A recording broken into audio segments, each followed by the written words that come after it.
Let's sing a song full of hope, full of pain. Why don't you sing along, my friend? For it's our last refrain. Forever young.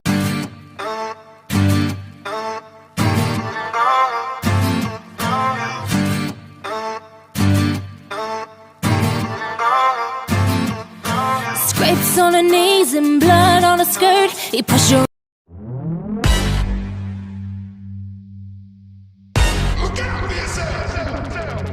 I wake up to the sounds of the silence that allows for my mind to run around with my ear up to the ground. I'm searching to behold the